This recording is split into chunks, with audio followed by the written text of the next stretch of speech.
A very good evening. You're watching NewsX and I'm Shivani Singh. The National Capital Region is gasping for breath. India's air quality plunged to hazardous levels today, with the overall AQI recorded at 654. Experts warn that breathing in this polluted air is equivalent to smoking nearly 10 cigarettes a day.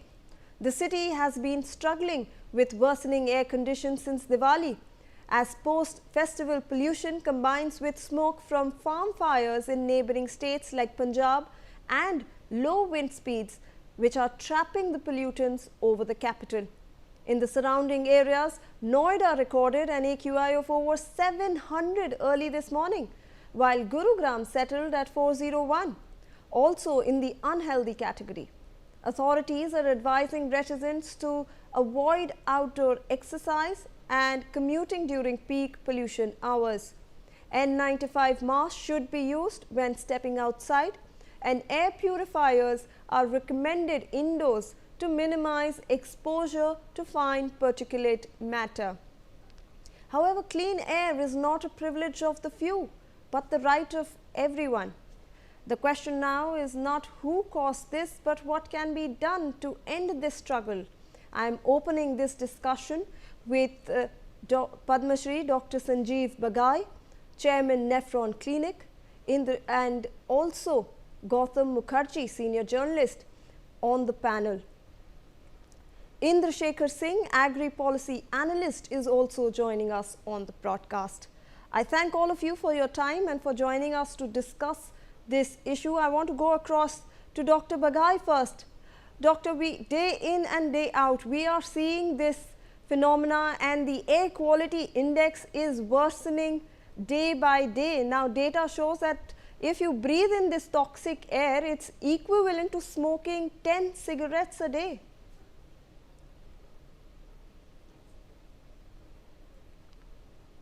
All right, we'll try to reconnect with Dr. Bagai over there. However, let's go across to Gautam Mukherjee. Sir, I want to understand, this is a phenomena that is not seasonal. It's happening every year now. Are we lacking measures to, curb this? Well, Shivani, you did say exactly the right thing. It's happening every year and it is not getting any better. It is a combination, basically, of the stubble burning and the weather, where there's not enough wind, and so it forms a sort of an inversion over the Delhi-NCR, and as a consequence, the AQI is very bad. Can anything be done about the stubble burning? The politicians seem altogether too scared to do anything about it, and the Supreme Court is also silent on it. So, if you like, the constant would be the vehicular traffic, the construction, dust, other small fires burning against the cold, that sort of thing, which is common and has been going on for many years. But the stubble burning is something that has had little or no change, and combined with the weather, it's what causes this. And I think the political will to stop it is simply not there. Right. I believe Dr. Bagai is back on the channel with us. Dr. Bagai, I was just talking to you over the previous weeks as well on the same issue. We have stated that it is a public health emergency, but it is not seasonal. Have we failed to curb this? Because right now we are getting data that's pointing it out to, be equivalent to 10 cigarettes a day if you just breathe in and step outside your homes. Good evening. I think this is a complete holistic catastrophe. Let's not push the Frankenstein underneath the carpet, because it's no longer going to be hiding its head. It's hurting us every day. It is hurting us every month, every year. And it's hurting our pregnancies. It is hurting our next generation. It is damaging the chromosomes in our fetuses. We are going to be born with a very, very stunted and a mentally unstable population in the next few years. This is all published data. If you look at the real impact of this, we have more than 3 million deaths in India every year directly related to pollution-related mortality. That means it is multiple COVID Delta waves every year. This is the magnitude of the problem. It's a political failure as far as a strong will is concerned. It is a citizen failure because we've not raised our voice significantly enough. And I would ask the Supreme Court to come in. I mean, they work on important matters. I would request the Honorable Supreme Court to take suo motu action. This is a public health emergency. You mentioned AQI in the morning today between 500 and 600. I want to drive home some important points here. This AQI is approximately 20 to 25% underestimated because of the hygroscopic nature of the PM 2.5, PM 5 and PM 10. That means they cluster together. So the real figure on the ground, the real-time data is about 20-25% more. The second point is we are talking of about 9 or 10 cigarettes with the AQI of 500. AQI has reached very often 999 and beyond, sometimes more than 1,000 in different places in Delhi at night, and early morning fog because of the relative humidity. This is equivalent to smoking 9,000 cigarettes in 5 months every winter. I mean, this is the new Marlboro country. We have legends living in Delhi. We are not surviving because of our healthcare. We are now surviving in spite of the air we breathe. Every single microgram per cubic millimeter of polluted air is precipitating 12,000 premature deaths as extra load in India every year. A mere 35% increase in PM 2.5 corresponds to 24% increase in mortality risk as far as PM 2.5 is concerned. Extremely important is we are never talking of particulate matter as far as micro nanoparticles of plastic is concerned. We are not talking of heavy metals. These are extremely important, and the recent study which has been published under toxicology of plastics just this October 2025 states a Trojan horse effect. That means the micro nanoplastics coexist with the other pollutants and they magnify their damage. Their synergistic effect bluntens the immune system in the body, and they are #1 cause of carcinogens in the body.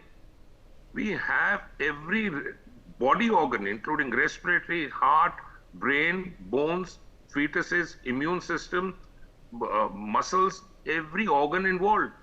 It causes obesity, diabetes mellitus, hypertension, strokes, you name it. The real issue is now it is hurting our next generation.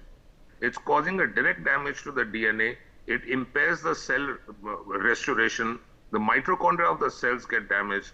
We are sitting ducks to a host of diseases in the next few months, I dare say next few years. What should we do? We need an iron hand. There has to be no cars zone as far as timing is concerned during this public health emergency. There has to be a complete ban on farm fires, be it in Haryana, Punjab, any state.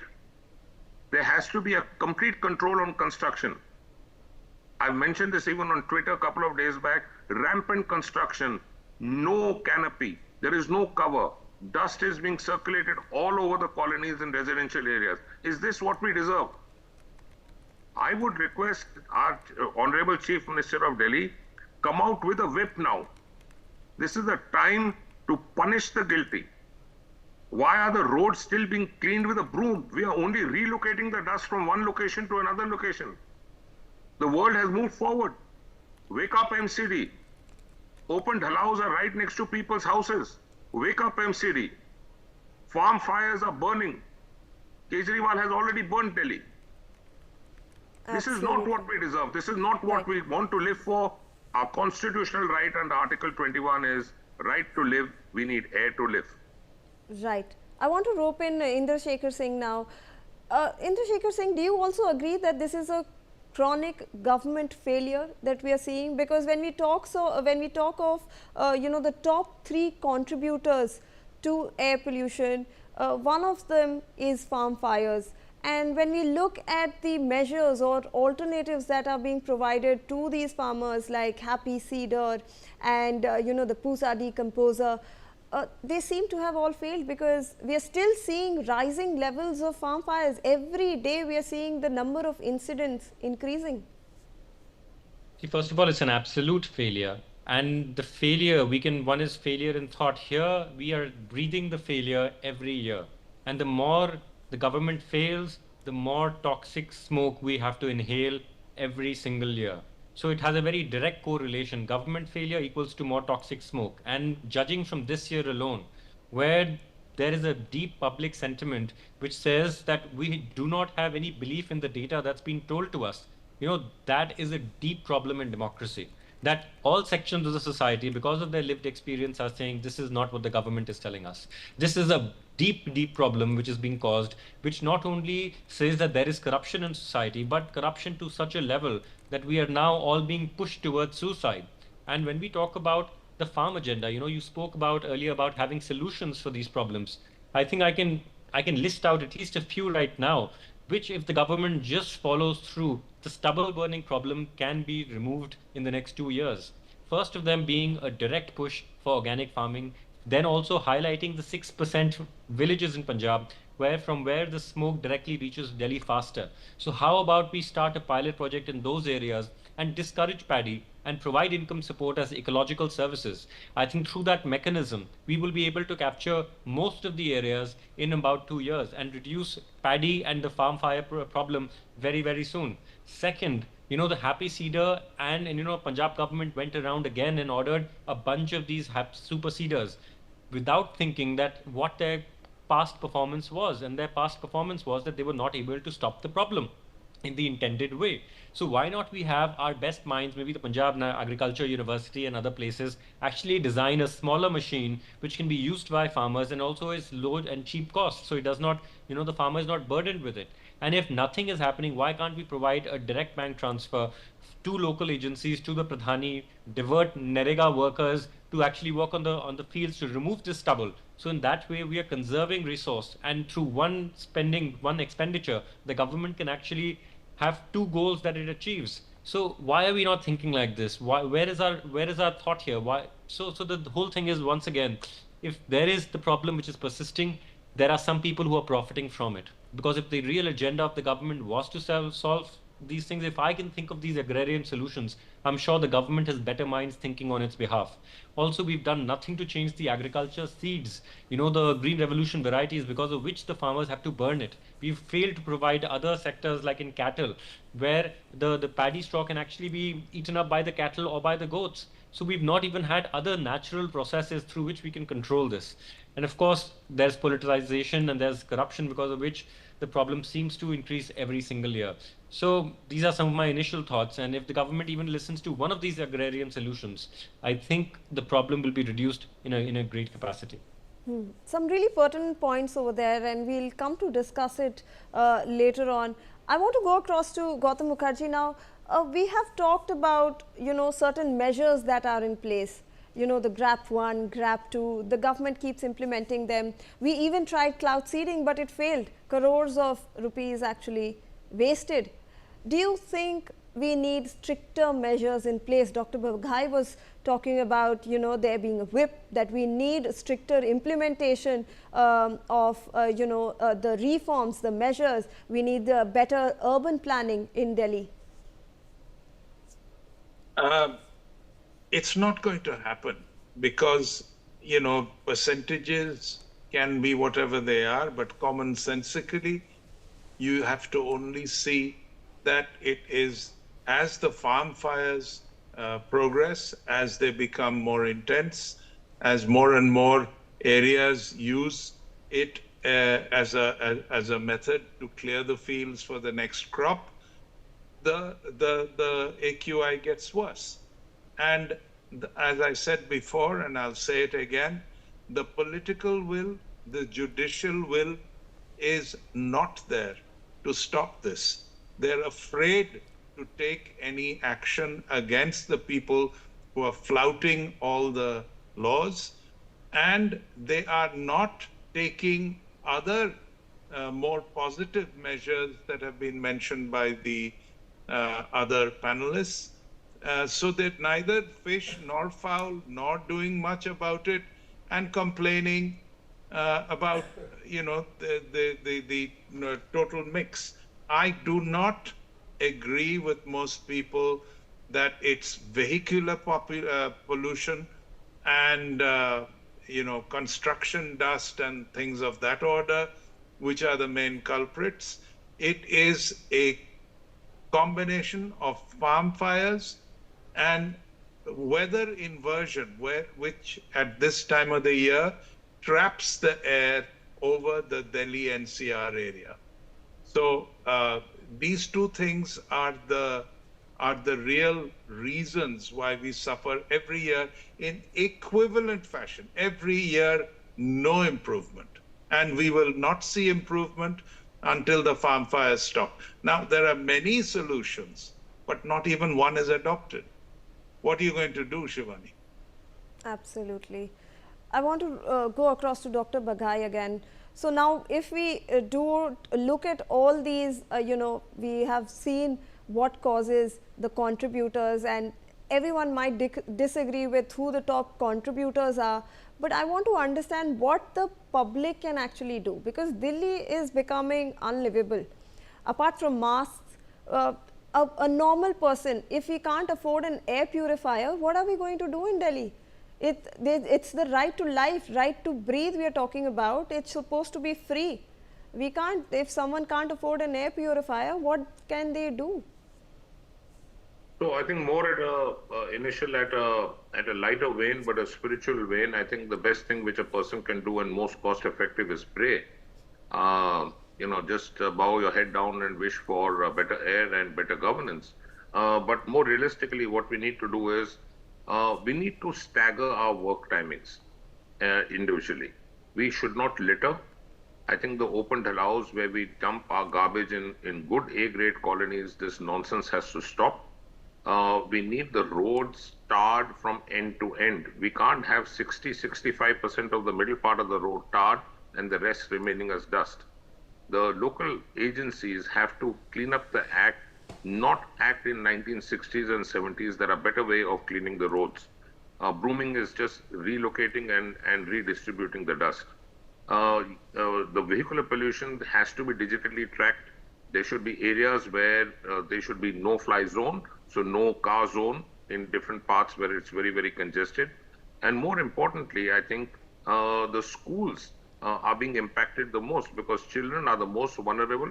They breathe 2 times the rate of adults in terms of a respiratory rate. Therefore, they pull in the pollutants twice as more. The immune system is still not developed. Their brains and structural growth is still not fully formed, and it's impacting their physical, mental, psychological, and emotional growth. The best way forward is tell the schools go hybrid model, but that disrupts the child's educational system. The complete strategy of planning of subjects of curriculum goes for a toss. Plus, kids can't play outside. It's going to give the secondary rise to obesity and various other complications. So I think we need a very, very comprehensive strategic path forward. I've said this repeatedly many times. We have different ministries. We need a ministry now to combat air pollution. It cannot be clubbed with anything else in silos. We need a separate department headed by, of course, the ministers, but we need scientists, environmentalists, doctors, and people who can implement. Very important is we need laws which can be implemented. Why is it not being enforced? Why are farm fires still continuing? More than 200 to 300 in the last 1 month. That's not fair on Indian citizens. Absolutely, Dr. Baghai. I want to specifically ask Indra Shekhar Singh this. Do you think it's fair to blame farm fires when vehicular and industrial pollution are causing as much damage to the air quality? And do you think that it is this whole talk of farmers is overshadowing the major contributors to pollution? Also, what role can green finance actually play in incentivizing farmers to actually go towards the organic farming that you have mentioned? See, at this stage, it is very clear the data speaks for itself, and also the new systems, the decision support systems that are with the Delhi government now, actually are giving us a day-to-day update of what is the percentage of various sectors in cities polluted air. And recently, the farm fire figures have approached, I think, about 30%, 30 to 35%. But if you look at annually, now I'm also trying to talk about the problem as an annual problem. There, this stubble burning episode is only very episodic. It only happens in a certain time period, and then the winds carry the smoke from Punjab into Delhi. But if we are to really focus on how to solve the problem, we have to also consider, industries. We have to consider vehicular pollution, because that is, as per the government, also the major sources of pollution in the city. But saying that, I think farmers are being also sometimes, they are being the usual suspects, but they are also part of the problem. You cannot deny it, because now the data and the burning is right in front of our eyes. And how can we now, moving to the second part of your question, what role can green finance play? I think, first of all, one of the biggest drivers now can be the game of agroforestry or carbon credit systems. Why can't we have farmers in Punjab and all along the highways, get involved in agroforestry and then be covered under the carbon credit program, where they're also doing good for ecology. They're getting enough money, in fact, sometimes even more money than growing paddy and wheat, and they're also acting as ecological warriors, by trapping all the pollutants from their vehicles, from the highways, and all along the Gangetic Plain in their plants. Like, for example, bamboo is one great idea which people should adopt in a mass way. So why are we not doing things like this? Which can actually help. And then that's just one side of the industry. Second side is we're talking about briquetting, these biomass pellets, which the NTPC, which is the National Thermal Power Plants, have been asked to kind of buy. Why are we not making the stubble as precious raw material for this briquetting and biomass industry? We have to really think and have maybe city or block level allotments for these industries to come in and collect all this agricultural residue, which can then be burnt up by our thermal power plants in a more sustainable and kind of concentrated way, which is better for the environment, at least in some senses, and also gives us energy.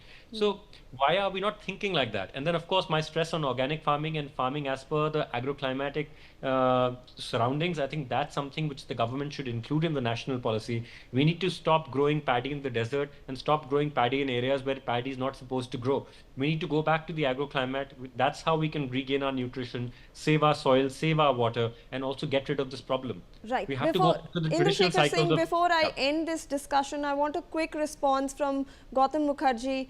Do you think we should have a pollution emergency plan, very similar to a disaster response plan, that we have a quick answer before we conclude this discussion, sir? I think, just making plans and laws are not going to hack it. I think Mr. Singh just now put out and has been putting out throughout this discussion a number of wonderful suggestions. Tell me why they're not being done. And as long as they're not done, if you don't do what is obvious and in front of you, then you're not going to solve this problem. Planning is not our problem. We're very good at pen pushing. Are we any good at implementation? Doesn't look like it. Absolutely. So this discussion shows us that this crisis is man-made and therefore solvable. It's not a seasonal inconvenience, it's a systematic challenge. The smog that covers Delhi isn't just a layer of pollution, it's a reminder of the choices that we have made and the choices that we still have. Real solutions require collaboration, not blame. Let's hope that the next time we discuss this, we are not checking the AQI with dread, but measuring how far we've come towards cleaner skies. I thank all my guests for joining this interesting discussion today, Dr. Bagai, Indrashekhar Singh and Gautam Mukherjee. With this, we come to the end of this bulletin. That's it from us.